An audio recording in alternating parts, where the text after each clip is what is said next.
Tadi pertanyaannya saya ulangi bahwa apa kode pertemuan Jokowi sama Prabowo tadi malam.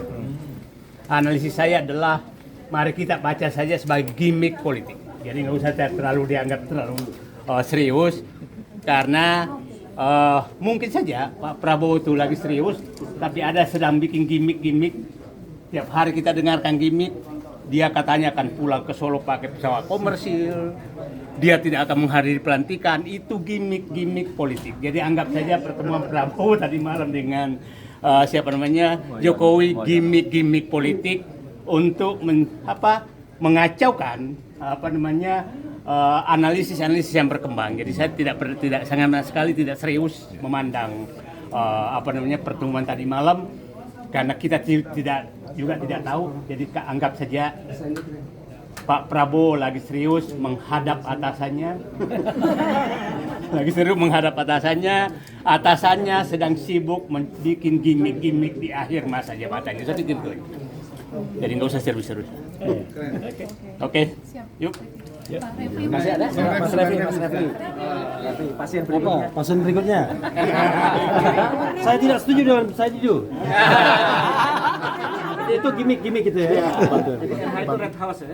Pak Refli, apa upaya kita Pak Refli mencegah Mulyono?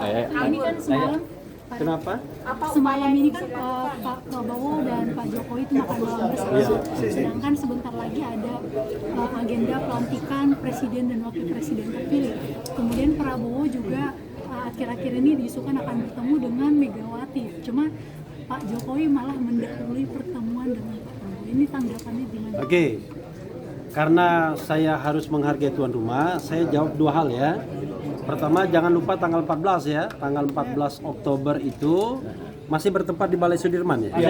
Di Balai Sudirman kami mengundang kawan-kawan semua elemen ini kegiatan terbuka untuk hadir dalam acara silaturahmi kebangsaan, berkumpul, bertemu kompak dan bergerak. Itu jangan lupa ya, itu satu. Nah, yang kedua soal pertemuan itu, ini tidak bisa kita katakan sebagai peristiwa biasa, ini peristiwa politik pastinya dalam perspektif saya ya. Jadi tahu nggak siapa yang mengundang duluan? Oke. Saya juga tidak tahu, tapi begini, kalau kita lihat dari tafsir politiknya, ini syarat kepentingan Jokowi kalau menurut saya, bukan kepentingan Prabowo. 3 bulan terakhir kekuasaan Jokowi itu sudah sangat surut. Jadi betul-betul dia lame duck office. Dan tidak ada lagi, tidak ada lagi penghargaan terhadap Mulyono. Ketika dia hadir di pelantikan MPR, DPR, tidak ada tepuk tangan. Tepuk tangan itu untuk yang lainnya. Dan paling meriah tentu untuk calon presiden terpilih dimanapun seperti itu. Nah, ini menggelisahkan, maka ada spekulasi bahwa dia tidak mau hadir dalam pelantikan presiden dan wakil presiden. Dia mau pulang ke Solo dan lain sebagainya. Tapi at the same time, semua komponen masyarakat ya, terutama yang kritis itu menggelorakan tuntut Jokowi. Adili Jokowi. Termasuk nanti tanggal 14 Oktober saya kira kita akan keluarkan hal yang sama. Mudah-mudahan seperti itu juga. Selain tidak dilantiknya Gibran Rakabuming Raka. Nah, ini pasti menggelisahkan Jokowi. Pertemuan itu ingin dia jadikan simbol bahwa dua hal. Dia masih bisa menguasai Prabowo dan barangkali at the same time dia ingin menunjukkan bahwa saya dan Prabowo itu akrab, tidak ada apa-apa. Jadi kalau kalian misalnya menyakiti saya, maka Prabowo yang akan melindungi saya sebagai presiden terpilih. Itu yang saya kira kesan yang ingin ditampilkannya ke publik. Tapi tentu di dalam ruang tertutup itu pasti ada negosiasi yang dibicarakan secara serius yang tentu tidak untuk konsumsi kita. Untuk konsumsi kita kan cukup dengan bahwa dia bertemu, ada foto dibuat, ada equil di sana, selesai kan begitu. Itu konsumsi publiknya. Tapi pasti ada pembicaraan yang serius.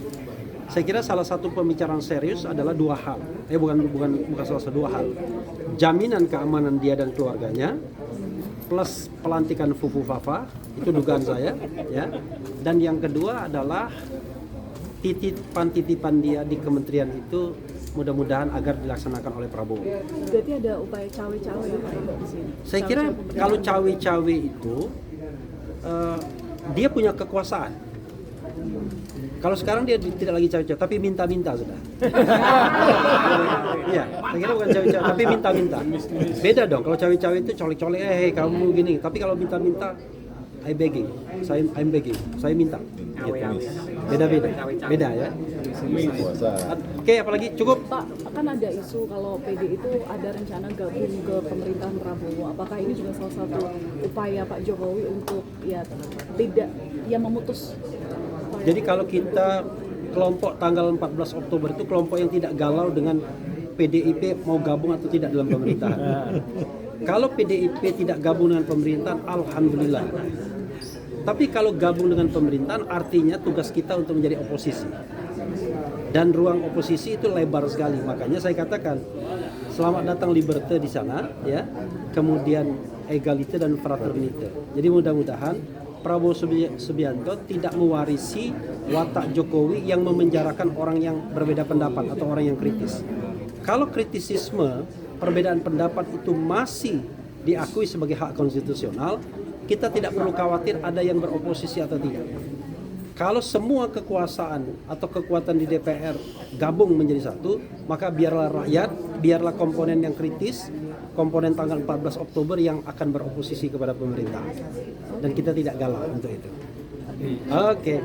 Merdeka! Sorry, bukan sponsornya PDIP.